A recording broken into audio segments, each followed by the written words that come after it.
আসসালামু আলাইকুম রহমতুল্লাহি ওবরকাতুহু। সম্মানিত দর্শক,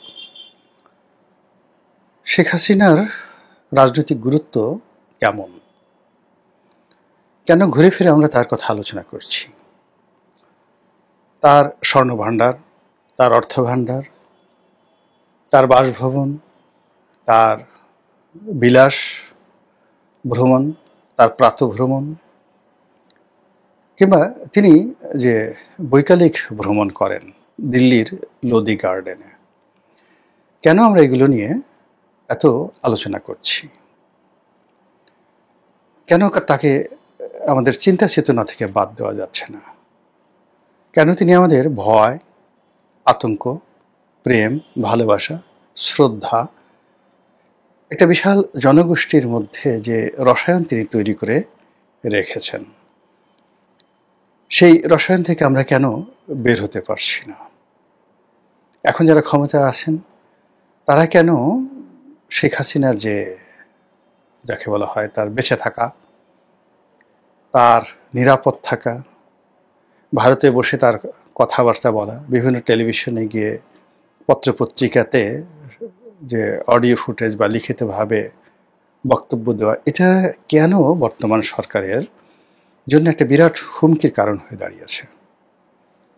কেন আগামী দিনগুলোতে,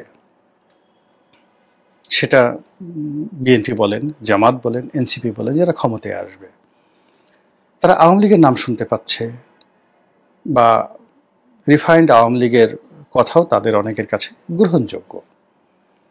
কিন্তু যখনই শেখ হাসিনার নাম আসছে, শেখ রেহানার নাম আসছে, শেখ পরিবারের নাম আসছে, সজীব ওয়াজেদ জয়ের নাম আসছে, কিংবা পুতুলের নাম আসছে, এবং একটা ট্রেডিশনাল আওয়ামী লীগের রাজনীতিতে ফিরে আসার প্রসঙ্গ আসছে, তখন সবার মাথা কেন গরম হয়ে যাচ্ছে?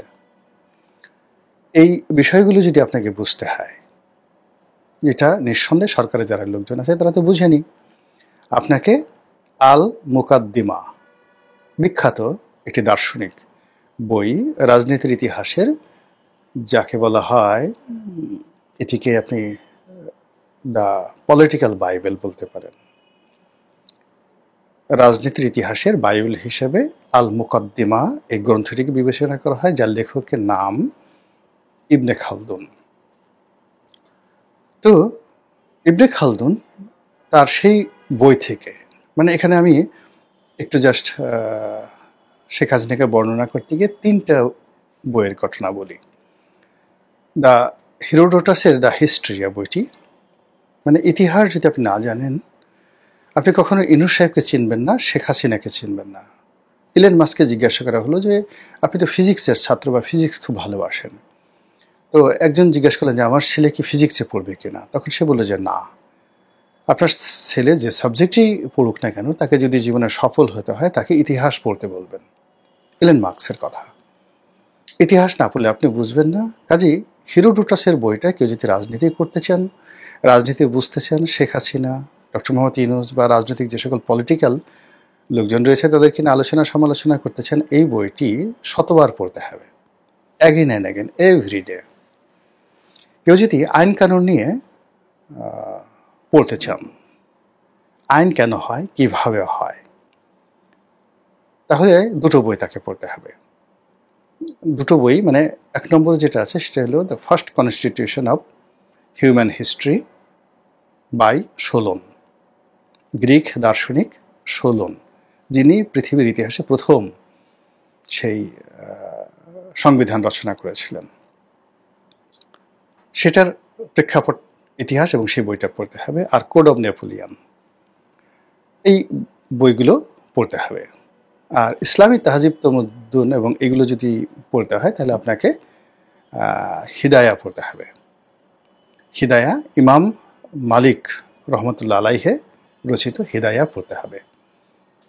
তো এনিওয়ে, এখন এই যে রাজনীতির যে মানুষের আশা, আকাঙ্ক্ষা, উইল ফোর্স, মানুষের রাজনৈতিক যে একত্র হওয়া, বিদ্রোহ করা, যুদ্ধ, মানে যা কিছু মানুষের মধ্যে রাজনীতি সংক্রান্ত যে বিষয়গুলো তৈরি হয়, পয়দা হয়, কেন হয়, কি কারণে হয়, সেটা আল মুকাদ্দিমা গ্রন্থে সেই ইবনে খালদুন অসাধারণভাবে বর্ণনা করেছেন। তো তিনি পারস্যে বসে যে বইটি রচনা করেছেন তারও বহু আগে চাণক্য তার অর্থশাস্ত্রে কিঞ্চিত আলোচনা করেছেন, not in details.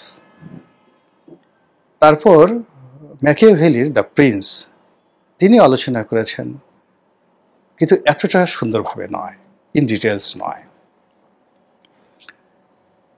R Confucius বলেন, মাস্টার সানজু বলেন, তারা যে সমস্ত বিষয় আলোচনা করছেন তাও আল মুকাদ্দিমার মতো না। এই বইটিতে আপনি বুঝতে পারবেন যে কেন শেখ হাসিনা মরবেন না, যেভাবে তার পিতা মারা যাচ্ছেন না, তার পিতাকে মারা যাচ্ছে না, তিনি দেহত্যাগ করেছেন, ইন্তিকাল করেছেন, কিন্তু মানুষের মনোমস্তিষ্কে বঙ্গবন্ধুর যে প্রতিচ্ছবি, তার যে বিশ্বাস, তার যে চেতনা, তিনি জীবিত অবস্থায় যা ছিলেন না তার চেয়ে আরো শতগুণ শক্তিশালী হয়ে পড়েছেন। তাই তার যে মানবিক ভুলগুলো ছিল, ত্রুটিগুলো ছিল অসংখ্য, তার মানে যাকে বলা হয় ত্রুটি, তছনছ করে দিয়েছেন অনেক কিছু। কিন্তু কেন লোকজন বারবার সেই বিষয়গুলোকে ধামাচাপা দিয়ে বঙ্গবন্ধুকে নিয়ে নাচানাচি করছেন? এই বিষয়গুলো বুঝতে হলে আল মুকদ্দমা পড়তে হবে, আল মুকাদ্দিমা পড়তে হবে। তো সেই আল মুকাদ্দিমার যে মূল থিওরি, সেটা হলো যে আপনি যদি একটা রাজনৈতিক গোত্র তৈরি করতে পারেন, এ ক্লাস, এ সোসাইটি, বাংলাদেশে একমাত্র আওয়ামী লীগ একটা গোত্র তৈরি করতে পেরেছে, সোসাইটি, যে গোত্রটা একেবারে অ্যাবসলিউটলি হোমোজেনিয়াস, চিন্তা, চেতনা, খাদ্য, অভ্যাস, কথাবার্তা সব কিছুতে তাদের মধ্যে যে সিমিলারিটি দেখবেন, এই মাস পিউপিল, এই সিমিলারিটি বিএনপির মধ্যে নাই, জামাতের মধ্যে নাই, সিপিবির মধ্যে নাই, বাসদের মধ্যে নাই। অন্যান্য যে সকল রাজনৈতিক শক্তিগুলো বিভিন্ন সময় বাংলাদেশে গঠিত হওয়ার চেষ্টা করেছে, একাধিকবার ভেঙে চুরে তছনছ হয়ে গেছে, কিন্তু আওয়ামী লীগ অক্ষত থেকে গেছে। এর কারণ হলো তারা সবার আগে একটা গোত্র তৈরি করতে পেরেছিল, আরব বেদুইনদের মতো করে। এরপরে সেই গোত্রের লোকদের মধ্যে তারা ঠিক একজন নেতা বানাতে পেরেছে সবসময়, এবং এই নেতাটা শুরু হয়েছে হোসেন শহীদ সরওয়ার্দিকে দিয়ে। যখন তিনি নেতা ছিলেন তার বাইরে আওয়ামী লীগের লোকজন দুনিয়ার কাউকে চিনতেন না। আসলেন বঙ্গবন্ধু, তাকে ছাড়া আওয়ামী লীগের লোকজন কিচ্ছু চিনতেন না।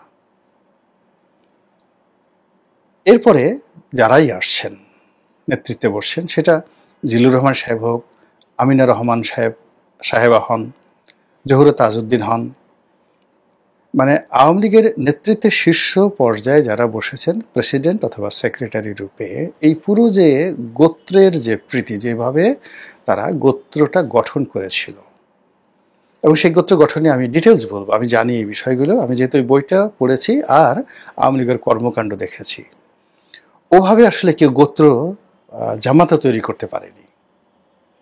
জামাত যেটা করছে সেটা হলো সফটওয়্যার, কিন্তু আওয়ামী লীগ যেটা করেছে সেটা হলো হার্ডওয়্যার, ইঞ্জিন তৈরি করে দিয়েছে, অটোমেটিক ইঞ্জিন তৈরি করে দিয়েছে, আর সেই ইঞ্জিনের মধ্যে সফটওয়্যার অটোমেটিক চলে আসছে।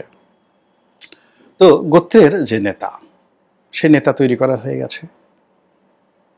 তো এই দুটো কারণে কি হলো, এখন বাংলাদেশের যত লোক আছে শেখ হাসিনার মৃত্যু না হওয়া পর্যন্ত বিকল্প কোনো নেতার কথা তারা ভাবতে পারছে না, ভাবতে পারবে না, কোনোদিন পারবে না।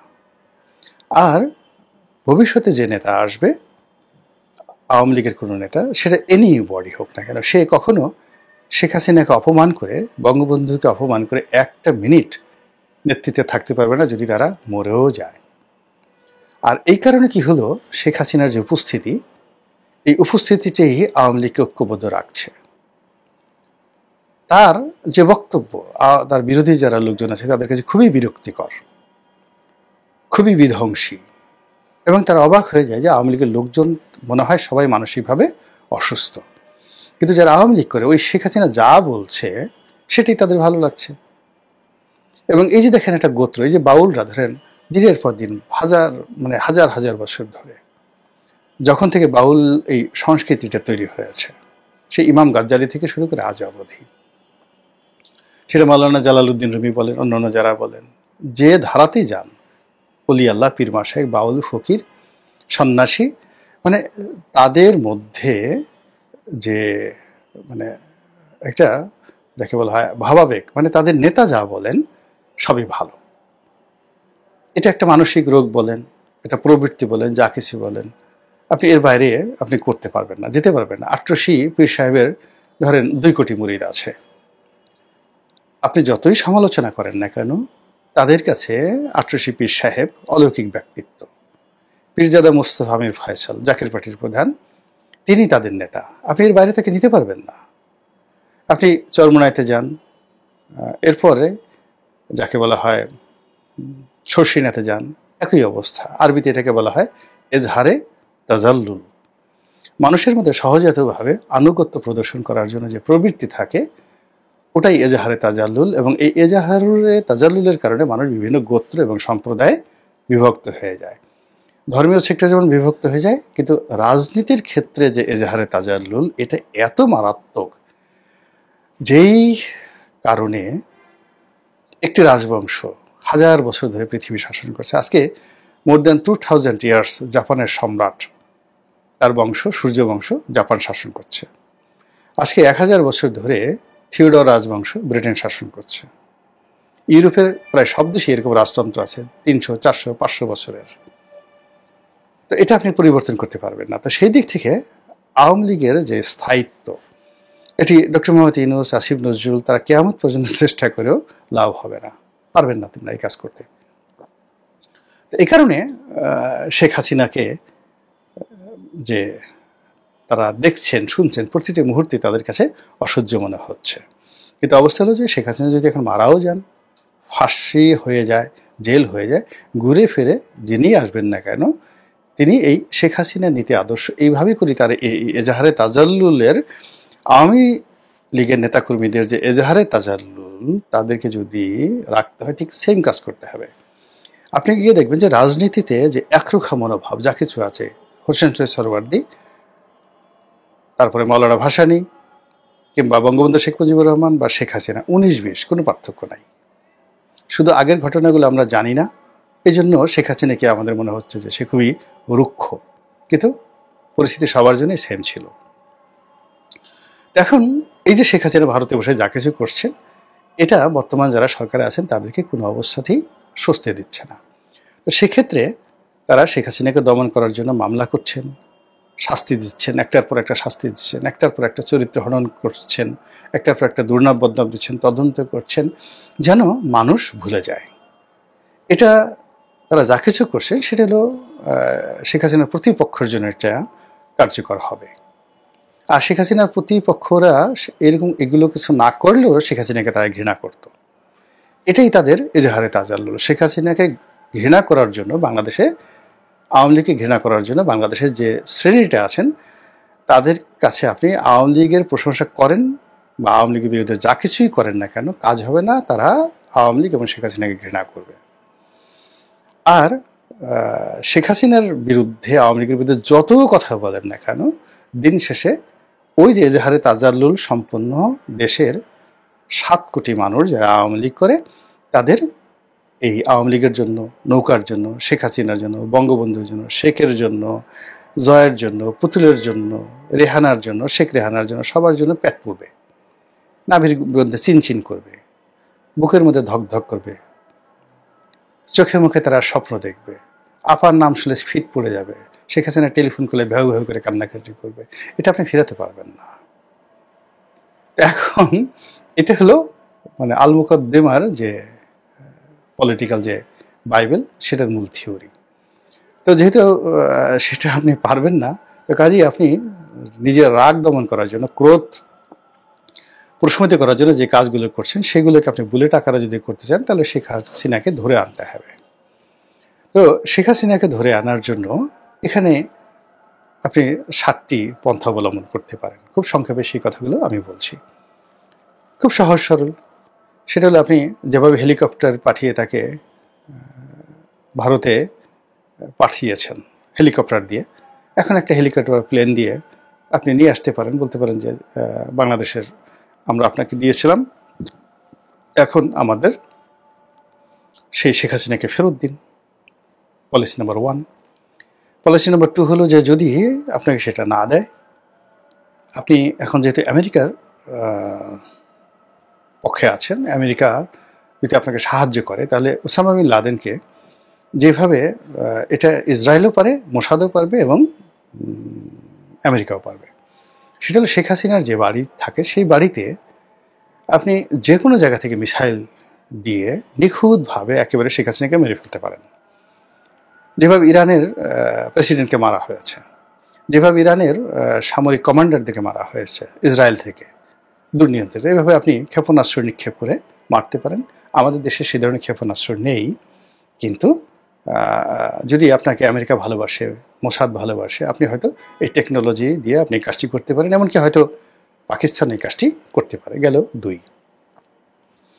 3 নম্বর হলো যে আপনি যদি সত্যি মনে করেন যে ভারতের মতো একটা শক্তিকে আপনি পরাজিত করতে পারবেন পাকিস্তানের সহযোগিতা নিয়ে, চীনের সহযোগিতা নিয়ে, তো সেক্ষেত্রে চীন এবং পাকিস্তানের সাহায্য সহযোগিতা নিয়ে আমাদের সামরিক শক্তিটা এমন করতে পারেন যে আমাদেরকে যদি টিকতে হয়, তাহলে তো শেখ হাসিনার স্বপ্নকে ভুলাতে হবে। এই জন্য যুদ্ধ ঘোষণা করা যেতে পারে ভারতের বিরুদ্ধে, এবং যুদ্ধ লাগলে ভারত এমনি কিন্তু অত সাহসী না, ভীত সন্ত্রস্ত। তো কাজেই যুদ্ধে যদি আপনি দিল্লিতে 4-5টা বোমা ফেলতে পারেন, কলকাতাতে বোমা ফেলতে পারেন, তারপরে ত্রিপুরা, আগরতলা, এই সমস্ত এলাকায় কিছু এলাকা যদি দখল করে নিতে পারেন, সঙ্গের সাথে তারা কিন্তু বন্দি প্রত্যাবর্তন যে চুক্তি আছে সেটা অনুযায়ী শেখ হাসিনাকে ফেরত দেবে। গেল 3। 4 নম্বর হলো যে